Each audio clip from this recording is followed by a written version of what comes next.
Can you see it? Yep. Great. We see the entire window of the presentation. Okay, cool. Okay, Perfect. so as you know, today we're going to talk about overcoming hostile situation while keeping team effectiveness. And we've divided this topic into two parts. The first one, which I'm going to talk about, is when we have a team which is working in a not so pleasant situation within the company and with other teams. The second part, which is going to be covered by Chrissy, is more of us as managers being in not so pleasant situation within our team. First of all, I would like to ask all of you to think if you have been in a situation where you spoke two different languages with your peers. And I mean this literally and metaphorically speaking. I think all of us have been in such situations as the majority of us work in international companies. And this inevitably involves working with different cultures and different cultural backgrounds.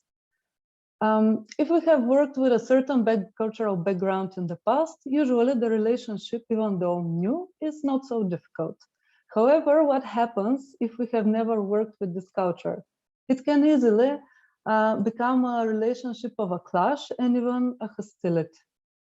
So an example from my personal experience is 2 years ago. I got a team based here in Sofia, which was working in a team based in Canada. Both teams had no experience in working with the other culture before. And when I started working with them, I was very much surprised that both teams were complaining of each other. Not the greatest situation, as you can guess. My team was complaining that their peers, when they got into meetings, they were always talking about the weather, their families, the weekend, and so many relevant topics that they were never getting to the point of the meeting. While our peers in Canada were saying the communication with you is so difficult. When we get into a meeting with you, we try to small talk you, we try to get closer to you, and you just don't respond to that. None of the teams was wrong here. It was just different perceptions and different behaviors, which are due to the way we grew up, the way we were actually used to communicating in our day-to-day life. And here is an example which shows, this picture shows very well what I mean. What I did in this case was I gave an example to both teams, which is very simple. What happens if you go to work in Bulgaria and you meet a colleague in the elevator? Of course, if we are not in a lockdown and we go to work and meet colleagues in the elevator. So usually when you meet a colleague, the conversation is going to be like, hey, what's up? And the answer is going to be nothing. And you? Nothing. And this is pretty normal. How this is going to look like overseas? Hey, how was your weekend? So glad to see you. Oh, thank you very much for asking. Well, I did this, I did that. Totally different tone in the conversation, totally different feeling. None of them is wrong. It's just how we behave and how we talk. And it's really based on our cultural backgrounds and behaviors. What we did as a result of these findings, that it's not that you know, there is real hostility between us, it's just we behave in different ways, was to acknowledge that we're different and be open about it. It sounds pretty simple, but usually since we're told, oh, it's an international company, we are all the same, blah, blah, blah, sometimes we forget that it's not like this in a good way, and that we can actually learn from each other's differences. Our colleagues overseas started trying to be not so detailed about what they did in their meetings, like not so much small talk, while on our side, we tried to participate more in that. As a result, we started sharing other typical features that each culture had. As they hadn't worked with Bulgarians before, they didn't even know about the famous nodding on the opposite side. We were telling them that if they come to a restaurant in Bulgaria, they wouldn't get first, second, third course, but but they will get their food whenever it's ready, about our pizza with corn, which they didn't even know that existed. So popularizing this cultural specifics gave us a topic that we could talk about. And actually what was driving us apart, we managed to turn into something which was gathering us together and giving us a common topic to talk about. And talking about different cultural backgrounds, it's inevitably not to mention the different ways of working in different locations. And what I mean by that, all of us in international companies know that once you have to work with another location, although we're one company, it turns out that the other location works in a different way. And this wouldn't be so bad if in reality, each location thought that their way was the best. It's never like that, it's true, but once your way is challenged, you consider this as a threat. You consider the other person like, why are they telling me that I can't do my job? Why their way should be better? It's not like this. And it's a very normal reaction. Again, I will give you an example with that two teams that I had. Here in Sofia, in Paysafe, in the development, we do not have the role of the QA. Our developers are responsible for having their test plans, writing their tests, executing them, and making sure we deliver a quality product. However, in other locations, like in Canada, they do have the QA role. And once we had to work on the same product and deliver it, here was the question, but if you do not have QAs, who's gonna do your QA job? So let us help you, let us do this for you, let us write your QA plans. It's no problem, we have the role. On the other side, my team started to be upset about it because they were hearing it as if I was saying that we're not gonna be able to do our job up to the standards. Another example with the same teams was our colleagues in Canada were used to including everyone in even not so important emails. They write to us for something and in CC it's their manager, the manager of their manager, a lot of stakeholders. My team was seeing this as an escalation. Why would they put everyone involved in such a small matter? Again, these are different ways of working. Basically, neither were they escalating us. It was that on their side, it was accepted that you keep the stakeholders informed. It wasn't, no action was expected to them. It wasn't escalation. It was nothing like this. But how to generally overcome these situations? The easiest way, according to me, is to see if there is a company-wide process that is addressing this.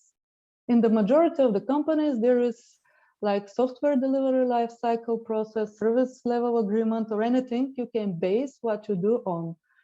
If there is not such, well, it's your chance to shine and create such, because you've already identified a gap and it's up to you to fill it indeed.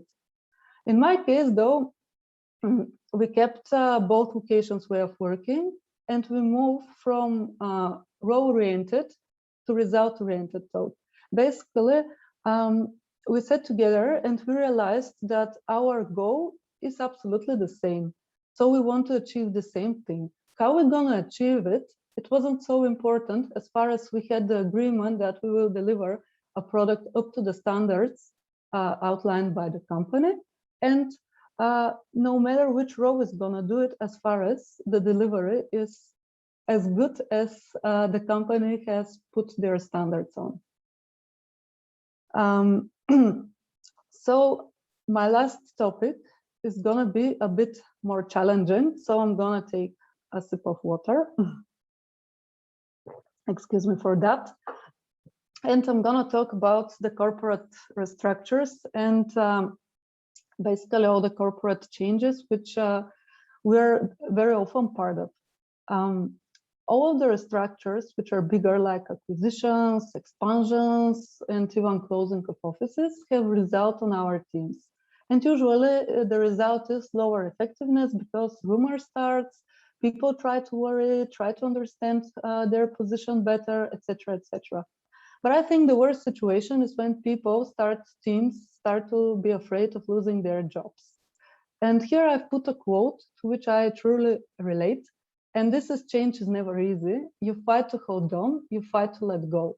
And what I mean by that is that we as human beings try so much in our personal and professional life to achieve something that once we achieve it, we try to hold it so tightly that sometimes it's close to impossible to let us go of it.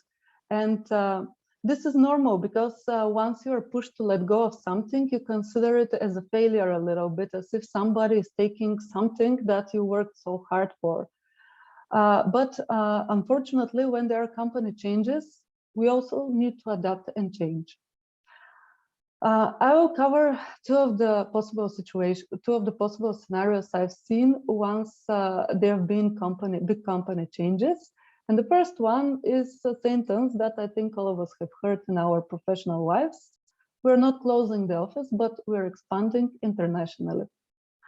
This sounds great as far as the people are sure that this is really happening, and it doesn't mean something else covered under these nice words. Some years ago, I was working in Hewlett-Packard, and my team was very closely working with a Swiss team for a Swiss customer.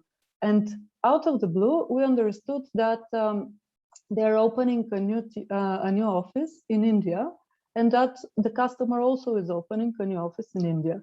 So everyone's first thought was that our jobs are going to be transitioned to India and we're not going to be needed anymore. So you can imagine that the whole team started looking for internal opportunities, started asking friends for recommendations. Actually, it was a big hustle, I would say. And then I checked with my peers what was the real situation. And it turned out that we were indeed just expanding, nothing more than that. That the office in India will have totally different roles than ours. They will be much more customer oriented, and they really want this office only to be close to the customer, nothing more. So basically our jobs were not at any risk. We would have colleagues doing totally different stuff. In this case, there are a couple of steps that we took. So the first one was stop the rumors. When there is such change, usually due to legal, privacy, and other factors, all the employees don't get the full picture immediately. And this leads to a lot of rumors. Basically, nobody is sure what is happening. And I told you that I heard this, and you tell your friend that I told you that. And in the end, what is really happening has nothing to do with what the people talk about. So in order this to stop, you should really get the story straight, explain to the people what's really happening, and just stop the rumors. The second thing is, again, in these situations, because they're usually tightly related to financial, economic, and other factors, we hear the message from our C-levels with very difficult to understand words, very high-level business language or financial, and the majority of the people don't have the necessary background to understand this. And this is pretty normal. No, we weren't hired to be financial specialists or economic planners. So our role as managers in this case is to really try to translate the message in with simple words, in a simple manner. Why are we expanding in India in this case? Because the customer is also opening a big office there, and we want to have salespeople upselling our services on site, nothing more than that. Last thing is to change the focus, because unavoidably the team effectiveness has dropped from the big news, from all the talks about it, and we need to really revert this and go back to doing our usual job and go back to being focused on what's important and in what we have to deliver. The next slide, unfortunately, is the slide which is, I would say, the most difficult for me to talk about, because it's indeed the office closure. And these messages in most of the companies come with a lot of talking that change is good for you, we should welcome change and stuff like that. But as I said in my first slide on the topic, you fight so much to hold on and to let go. It's not easy. When people at first hear that their office is closing, it's inevitably leading to a huge frustration. So we as managers need to do a couple of things.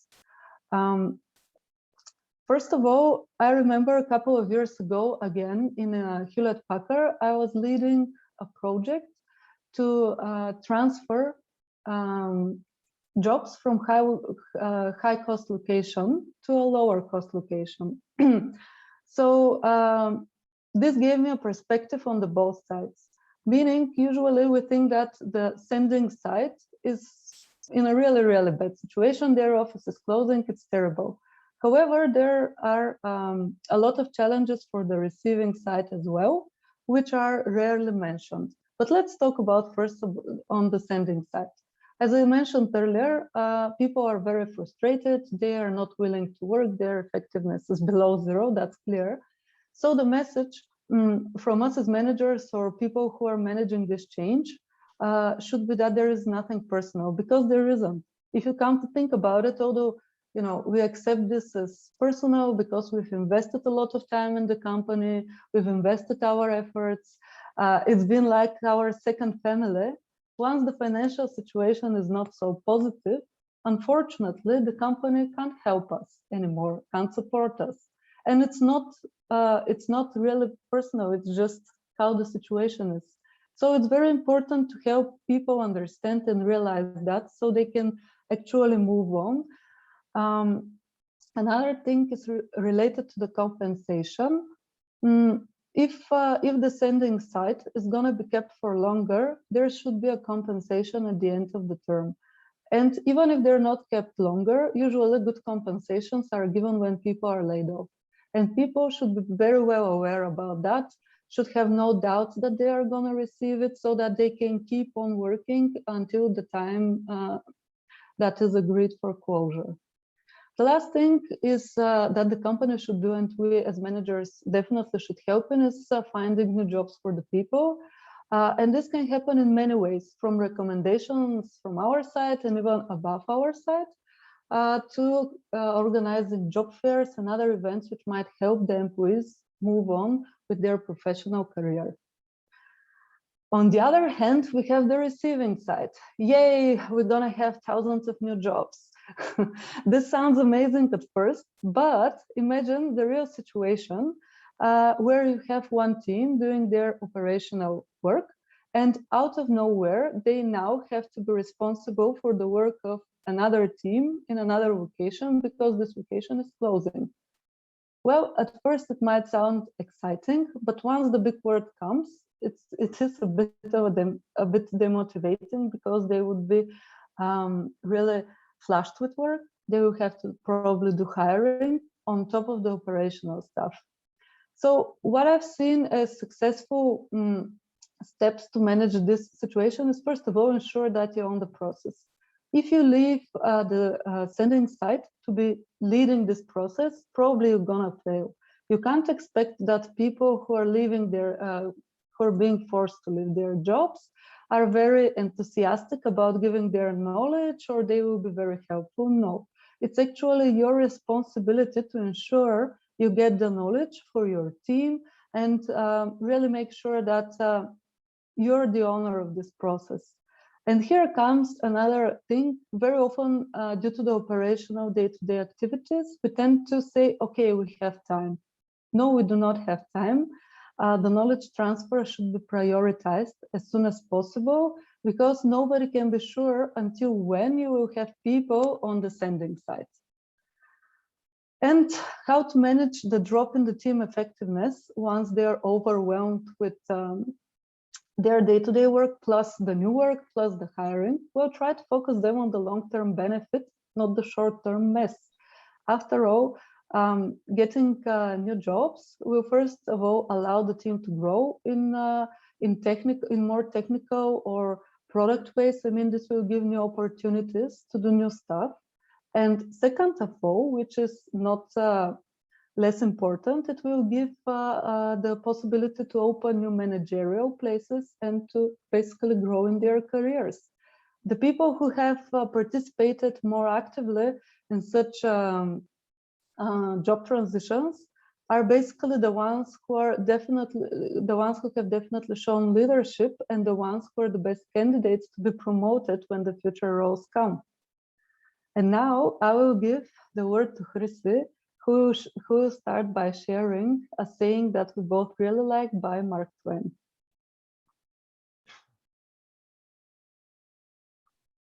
Thank you, Emil.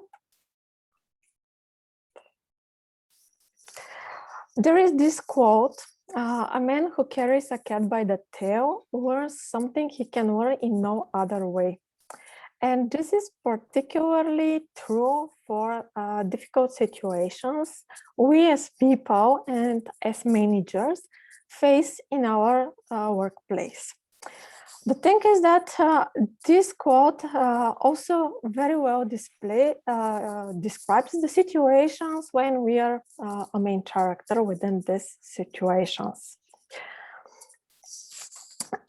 Have you ever been in a situation of conflict that you really want to run away from and you feel like you can't bear it anymore? I will tell you three personal stories and how they have impacted both me and the effectiveness of my team.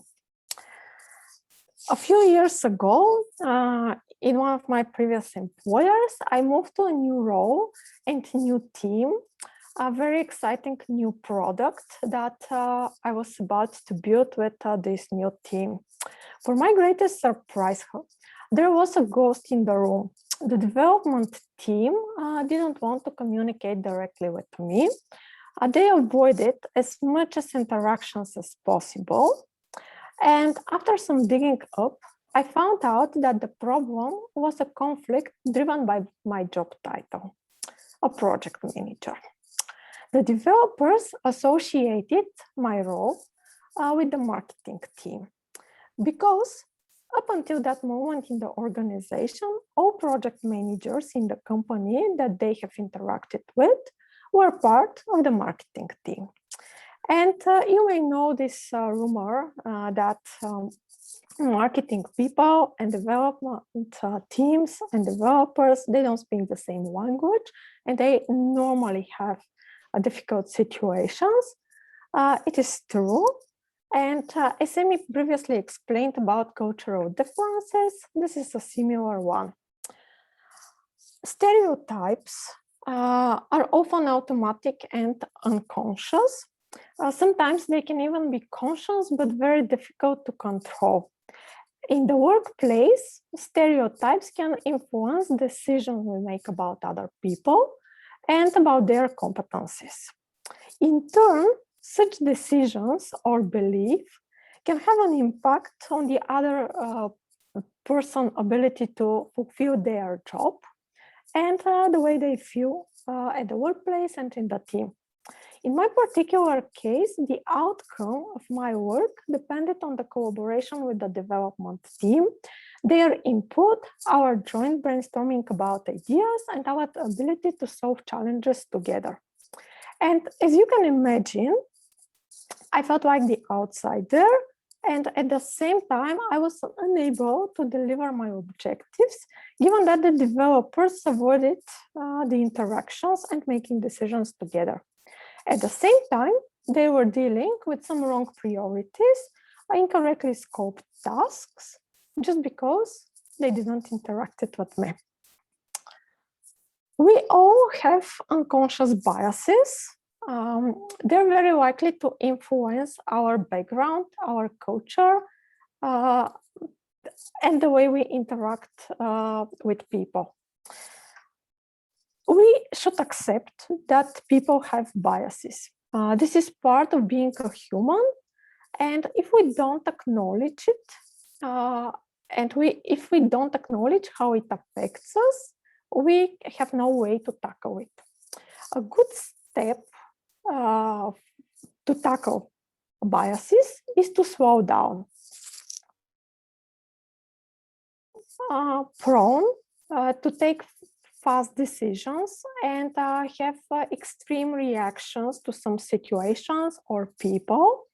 And in order to avoid that, a good approach is to take a step back and do not contribute to our own stereotypes.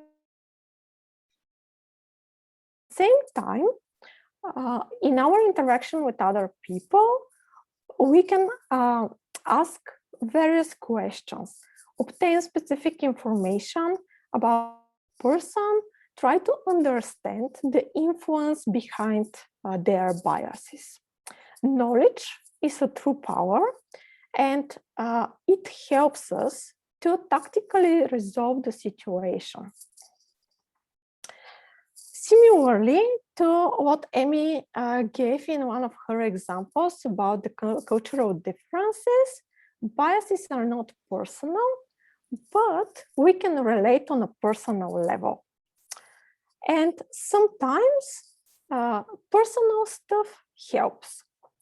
A good strategy to deal with biases is to seek opportunities to engage in positive interactions with the other person. Being intentional in my network and also seeking for relaxed contact over one and around the water cooler, let me find things that I can relate to them. We liked similar music, we had common interests, we went to the same concert. Engineering background, I had a lot of stories to share from my previous experience, and also I had quite various topics about technology to talk with them about. And this was the first step that made the bias for the stupid marketer go away. And once I had a relation, even on a personal level, I was able to go to the second half of my tactic, which is actually to replace the stereotype. Normally, replacing a stereotype requires taking a non-stereotypic response and trying to add value where people think that you don't have a value. I strongly believed back in the time when we started this product and I started to work with this development team that we should avoid a new tool and make it part of the development process. They were not used to that.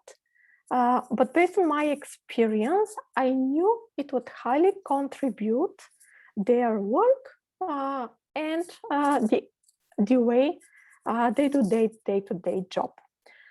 However, when I first brought the topic, it was at the time that there was disbelief about my job title. And as a time of prejudgment, the topic of this tool became a taboo. So actually, nobody wanted to look into the topic, into the tool, and how to improve our process and way of working.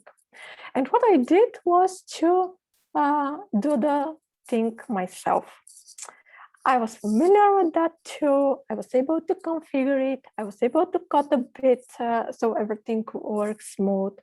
And in turn, demonstrated a skill that was believed that I don't have. And more importantly, I actually added value where they believe I can't add value. Taking the steps to fight the stereotype, let me change the way the team looked at me, looked in the way we work together, and shift the avoidance to any interactions that were based on sharing ideas, having passionate arguments about what we believe we should do, supporting and trusting each other. And one hostile situation and attitude was switched to an open collaboration. The second story I would tell you about is an employee-manager conflict. Again, in one of my previous companies, I took over a team after a colleague left the company. A common situation for every manager working in an organization with more than 5 people. And as common as this may be, it is also common that the team that you're joining just don't want the change of their manager, or they don't want any change at all. They are frustrated, sometimes defensive, uncollaborative. And this was exactly the situation with my new team. And the biggest problem was that their informal leader also viewed this situation. He was crossing the line with provocations, harsh comments, passive aggression. He was the most senior guy who knew everything about the product and the team and the history. Everyone relied on him, and everyone truly believed we can't do anything without his involvement. The complicated connections within a team and an organization impose the need of hierarchy. And even if everyone respects the person in the higher rank, disagreements may arise because you're dealing with different characters and different egos.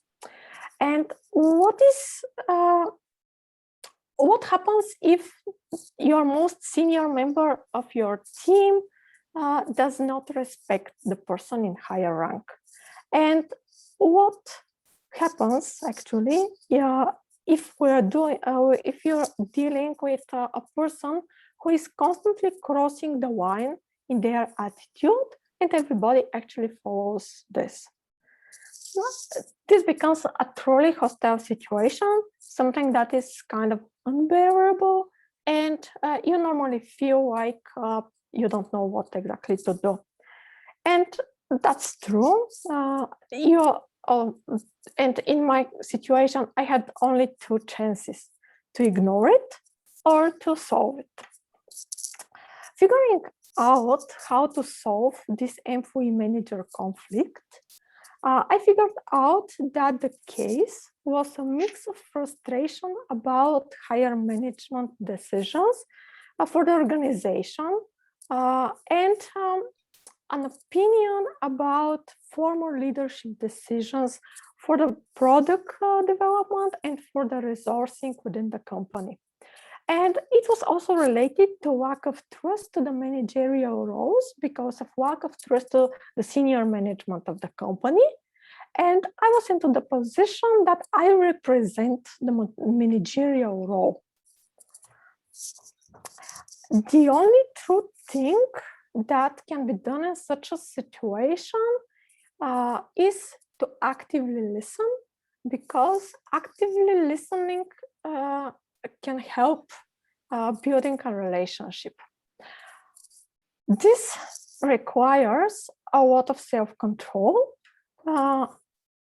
because without self-control, you can't block out your own urges to formulate fast responses and act in immediate response to what is happening towards the team or you. While we don't necessarily need to agree with the employee, as in my particular case, their view of the situation or a problem is very important, and we should put ourselves in their shoes, acknowledge that they may have different perspective or a bit different experience.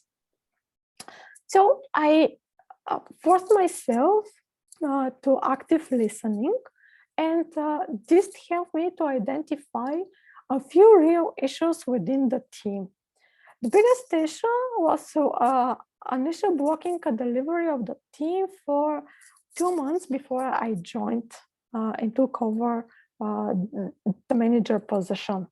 The employee manager conflict between the senior guy and the managerial role within the organization has resulted in a lot of communication between the team and another team in the USA in regard to joint delivery and their inability to find a solution. As a result of everyone believing that the other team is lazy, incompetent, this was a situation of blame, hating the other side of the ocean, and being stuck. It took me days, maybe a week or two. I really don't remember, but it was not a short time that I spent in nudging little conversations with one developer, another developer, going to back from where I started, writing notes, switching behaviors, and keeping the focus to get all the details I can get out of them. And at the end, I built the full picture of everything that was not communicated. It turned out it's just a book. I sent out a very detailed document of all the findings, how things relate, and that the two parts, the two teams were having a point. They just didn't put everything together to see the big picture. And the two teams immediately acknowledge what the book is and what the solution would be. I won a battle for the team, and while this did not solve the employee manager conflict, winning this battle and helping the team actually helped me to build trust, release the tension, and try to provoke mindset shift. The hostility towards me as a new manager started to be replaced with some opportunities for building a relationship and acceptance. And even the person who believed that the managers of this company are taking wrong decisions actually started to come by me when there was a problem and when we needed to communicate something outside of our own team to some other party within the company. And while this was a win, conflicts never stop with winning a battle. One additional thing that should be done is to set boundaries. Every employee handles frustration differently. Some people are keeping things inside, others inflate the situation. And that's why we need to set boundaries. These boundaries help others to know when they tend to cross the line. And as a whole, it also helps the team to keep their heads cold, to keep their mind within the goals, and to control their behavior from hostility and frustration to more team play and productivity. And the last story that I'm going to share today is a bit more personal than the other two.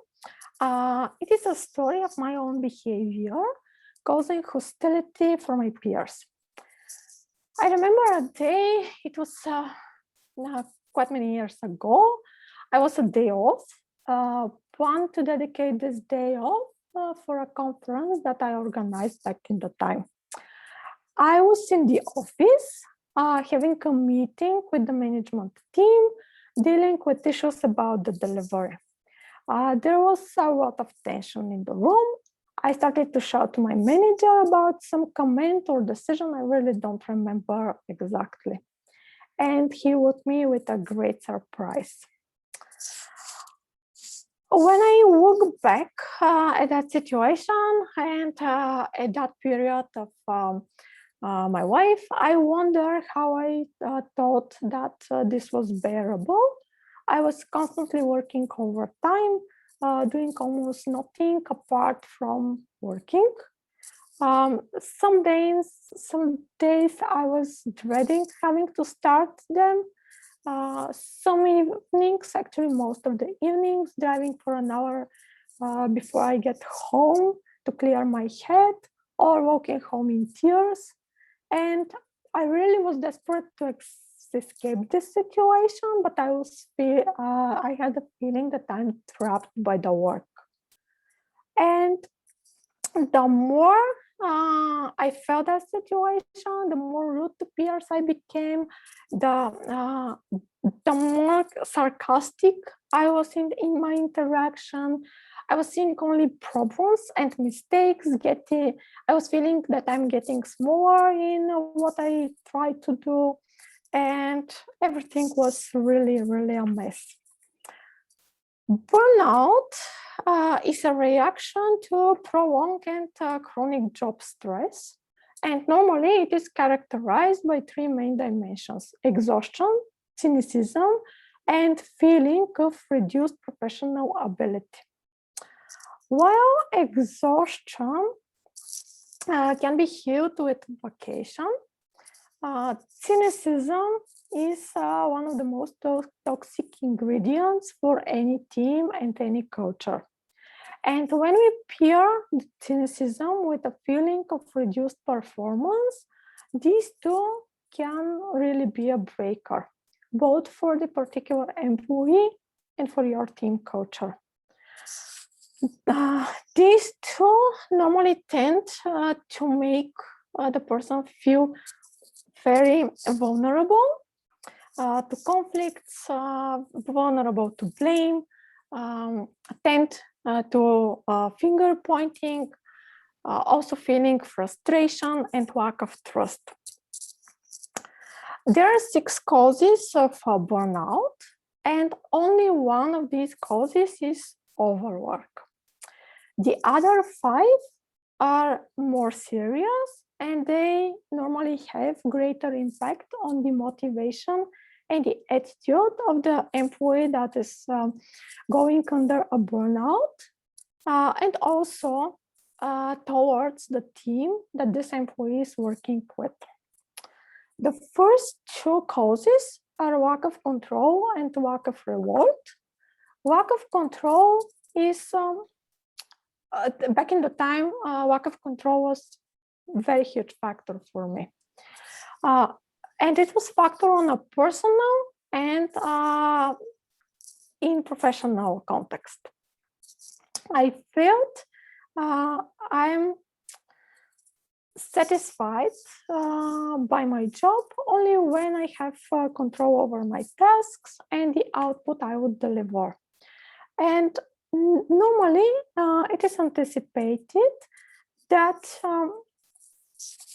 these feelings occurs when the employee have insufficient authority over their work, or when the employee is unable to shape the environment to be consistent with their values and their own experiences. I'm a very committed person, and I was in that period of my career, and I tended to set very high expectations both for myself and for my peers. In addition, I also felt that I'm not receiving a reward, and this feeling even worsened the situation. I'm the kind of person who is driven by intrinsic rewards. This means that I find joy and I feel well at work when I'm doing good work and meaningful work based on my values. And this, however, makes me very prone to setting too high expectations. And setting too high expectations contributes very easily to feeling unhappy with an outcome, especially when you are exhausted. and seeing everything that mismatches your expectations is a failure. And that was exactly my case. We had a very serious project to deliver. There was a lot of issues. We needed to juggle with priority, organizational restriction, and some other similar things. Here, I put the expectations for solving everything, the higher they were for my peers as well. In response to this, they felt that there is a blame and that they can't answer the higher expectations, leading to a kind of frustration and distancing.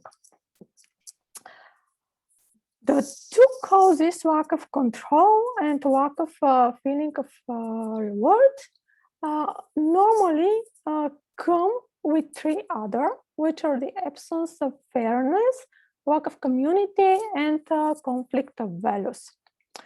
A good teamwork is characterized by a sense of community, which also means low level of conflict, positive social interactions between people.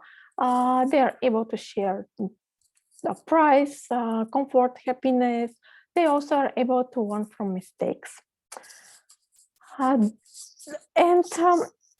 When you face in a situation that somebody is going through the slippery slope of feeling cynical and low, like I was, this person, and actually I, back in the time, was prone to feelings of being disrespected in my job, and also feeling that there is no fairness in the workload, in the expectations, in the way we resolve conflicts, and how we align on values and goals.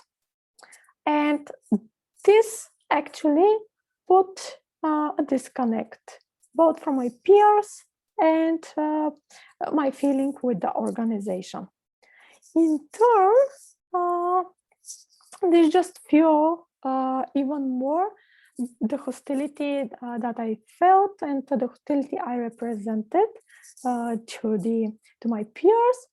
And at the end, shortly after that, I was looking for change outside of this team. Burnouts can contribute a lot to hostile situations, and making valuable employees turn into haters, and impacting their motivation can be very bad, both for the culture and the organization. Burnouts, however, can be detected. I shared these causes because they are red flags, and they can be easily spotted. And once spotted, they can be resolved early before the situation becomes really bad. As managers, we have a lot of strengths in creating environments that make the organization effective and also make people feel as decent human beings doing a decent job. And every moment as a manager is an opportunity either to strengthen or weaken the environment. And this is every single moment. We should know it. So thank you. And we welcome you for questions or sharing your own experiences.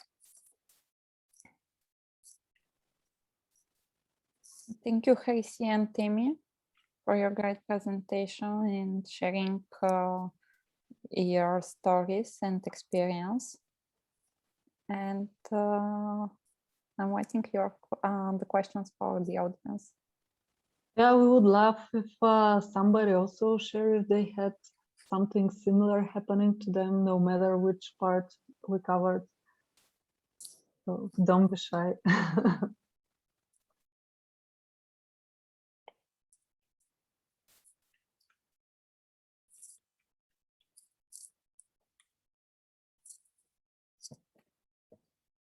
So it either was very boring, Hello.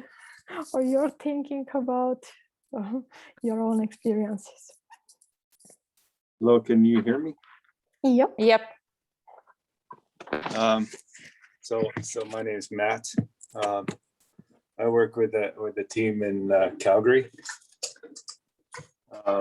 One interesting thing that we had happen is we wanted to move some functionality from the existing legacy platform into the new platform. A struggle we had was that the folks in Sofia, they seem to, when we were trying to get this thing done, they seem to just want to hold on to the functionality in the old platform. And when we were trying to get this done, as was the mandate for the company, they kept on throwing roadblocks in the way. You know, we eventually got it done, but just the amount of roadblocks that were constantly thrown in our way. And, you know, they come up with issues, and then we address those issues and tell them, you know, how the issues were addressed. And then the next time we go to talk about it, they were like, they'd forget. They basically just got collective amnesia about the fact that we addressed these issues, and they didn't want to rehash it all again and then bring in more people to rehash it. And, you know, what happened was our development manager kind of was advocating for us very rigorously. And he, you know, he helped out a lot, and eventually we did get it done, but basically just completely wore him out. So the question would be, like, how do you avoid that? Like, when people just, you know, it's like they have their thing, it's like their baby, and nobody can take care of their baby as well as they can, and anybody else who comes along, it's like they're going to do everything they can to prevent, you know, the product from being delivered, right? Like, what do you do to prevent that kind of thing? Okay, maybe I can start with an answer. Since I was covering these changes from location to location, I think the most important thing is actually to lay the groundwork. Unfortunately, because I gave a couple of examples, I can give so many more. We never lay the groundwork. Basically, you were transferring work to some team which probably wasn't prepared to take it. As I explained, similar situation where they were doing their day-to-day job and it was too much for them, so they were trying to push back it. In the same time, you were, as you said, you were considering this work as your baby, and you weren't so much really willing to give it. And there was like the frustration from both sides. And I would say the first thing is, before even the teams get there, is to clearly state what's expected and why. Maybe the team getting the work wasn't aware why they should do it, that it was a company, really important for the company, etc., etc. In the same time, if at that point they didn't have enough resources or anything, it's the job of the manager to actually ensure that there are resources coming to help them and make the people understand that sooner rather than never they will have support. Clarify my story a little bit. Basically, it was my team doing the work, right? It was basically the teams in Sofia that were basically just basically trying to convince other people that we shouldn't do it, right? So it's kind of like we're trying to basically show them how this new thing that we're building is going to work, and that it's all going to meet all their requirements on all their needs. And basically what they were doing was they were just trying to constantly kind of cast doubt so that we couldn't move ahead, right? So we kind of wouldn't be able to kind of get everybody together to pull the trigger on this thing to get it out, right? So it wasn't that they were doing the work, it was that we were doing it, right? Yeah, I understood it the same way. However, maybe it was also not well explained to them. Why was it important? Stuff like that. I mean, as I said, we're different cultures, and sometimes, although you think you speak our language, we understand it through the prism of our culture. And that's how sometimes there are such situations which lead into less effectiveness. And as you said, it's the manager's role who should step in here and work to resolve this and make both sides meet. And normally, sides from different locations meet on business goals.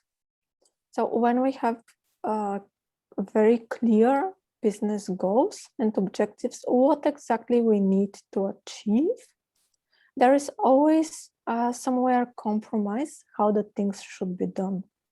The moment we go within the personal feeling of who has worked on the project more or have a bit more knowledge, it is inevitable this to surface. But as long as we have clear business goals and stick to them, there is also always a way to find joint decision and joint solution.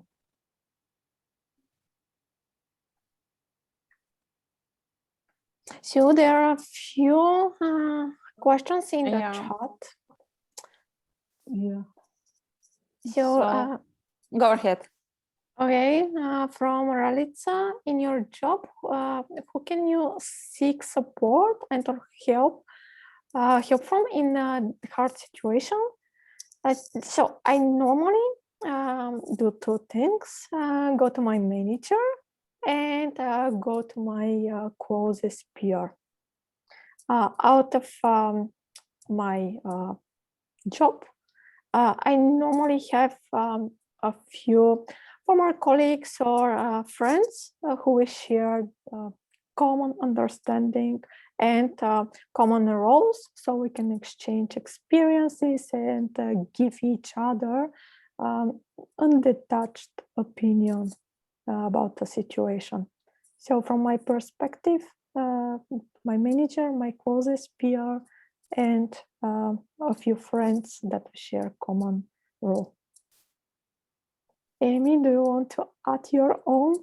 No, actually, it's pretty similar to yours, but I can add to that sometimes we can challenge ourselves and ask for an opinion of somebody who is totally out of the industry. And I've done this, and this gives you a very different insights that you didn't think about, and usually your peers do not consider, because we all have our day-to-day weight, I don't know how to say it in English, baggage. And basically, when you hear a perspective from somebody of outside, it might also be useful. And I see another question from Michaela. I'm not sure, is it, guys, can you unmute her and ask them, or it's you don't prefer to ask them? Is everyone able to unmute? Yeah, sure. Okay, well, maybe let's just read the question. What's your opinion in regards to best approach to change management? What's the right communication strategy you consider best for your direct reports in order to avoid negativity or misunderstanding? Yeah, this is a very good question based on the topics we've had. In my experience, the best approach is to actually be very, very open about it. And even the news are bad, say them. I mean, it's sometimes unusual to say like very bad news, straightforward. The people are shocked at first, but after, you know, the news drown a little bit, they start to wake up from this shock much faster if you compared to if you sugarcoat them, try to give cliches and phrases that they have heard thousands of times but are not really pragmatic from life perspective, from real life perspective. Of course, you should always consider what has already been allowed to be communicated, and be very careful not to start rumors or say something which is still confident and shouldn't be shared yet with the employees or with some level below you. But I believe the bad news shouldn't be sugar-coated, and if there are changes, it's not necessarily bad changes, even if they sound bad at first. Once you give the bad news, I believe that you should sit with the team and try to see where is the benefit in it. Most of the time there is benefit. Truth to be told, I haven't been in a situation where there wasn't benefit, even if it was changing a job. Yep, I was also about to add the same. Whenever there is an organizational change, this is an opportunity for the people that participate in that organizational change. And even if it's outside the company, it is always an opportunity that you should look for. Yeah, and plus there might be good changes. Well, for good changes, we should be triple more exciting, because I was talking only about the bad stuff. But we can also communicate a good change. And if, as Chris said, no matter the change, we should try to involve the people to feel as part of it, not just something coming from above and they should obey it.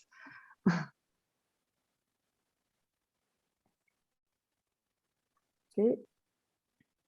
Oh yes, Michaela is writing that her microphone wasn't working. Thank you. Hi there. Sorry, it's Matt again.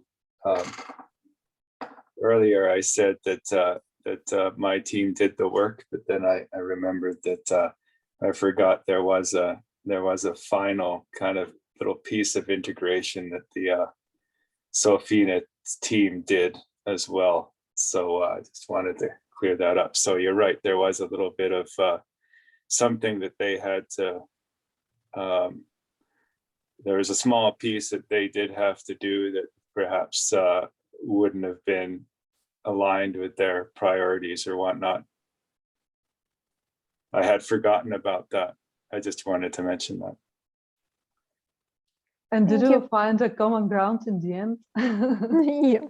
Well, basically the way I see it is our Sofia counterparts, we after a very long time, a lot of pain, we dragged them kicking and screaming into the future. That's the way I describe the experience. Cool. Just absolutely brutal. And I think you're right. I think you're right that you know, clear business goals. I think that one of the issues is that it was one of these internal system improvement, architectural improvement kind of projects, right? Where the functionality kind of already, legacy functionality already exists. So, you know, a problem that you have is the powers that be are too busy getting new features out to care enough about that kind of stuff, right? Which is a fundamental problem where you have the mandate to move to the new platform, but people don't get behind it, right? Matt, I will interrupt you because we're going out of time and we have Maria raising a hand. But you can pin us and we will gladly talk more about it, really, over a beer especially. Yep, and Matt, I do have a few personal stories similar to your to share, so please ping us after the call and we will go in even more details. Thank you. Hi, girls. So this is my first time joining Women Who Code event, and I'm actually not at all part of the industry, but I found the topic interesting, and so I joined. It's March, so it's Women's History Month, and statistics for women in the tech industry have always fascinated me at how grim they are. So I just wanted to ask you personally, how have you faced any serious challenges in your career progression, and how have you dealt with them? What's your perspective on that? Because I've never joined a Women Who Code event before, so I haven't had the chance to ask this question before. So Maria, I can try to answer your question. I would say I have never faced a really big challenge in terms of being a woman within a technical environment. I have a background, and my studies in the universities were in engineering and computer science field. So I come from an engineering background. In Bulgaria, I truly believe that we don't have issues related to diversity and having women within the teams in that kind of situations. So the challenges that I have faced have always been related to the actual work that I need to tackle. It has been a difficult situation, either similar to what I've shared, or a technical challenge that I need to overcome, something that I need to learn, or a skill that I need to gain. Outside of that, I have not felt like a unicorn or someone who is not knowing what to do within the tech company. Sure, that's great to hear. Okay. Yeah, I would agree with that. In my experience, I also really, I mean, sometimes people might have considered like she's a woman, something else, but this was just a first impression and nothing more than that. I mean, usually we're in an atmosphere where I don't really see any inequality in genders. Sure. Okay. Thank you. Thank you for the question. Thank you. If we haven't any other questions, I would like to say thank you very much for Hristina and Temi to be around on stage. Hristina, you have the invite for the third time. I will use it, I promise. And thank you very much for our audience to be here this evening, and stay tuned for the winner in the raffles, and see you next time. Have a wonderful evening. Yeah. For those who joined a bit late, as already explained, the raffle will be done tomorrow once she gathered all the attendees from this call, and then Paysafe will connect to you to get your prize. Thank you very much, everyone, for your questions and for listening to us. Have a great evening and see you soon, hopefully. Bye. Bye. Thank you. Bye-bye. Thank you. Bye now.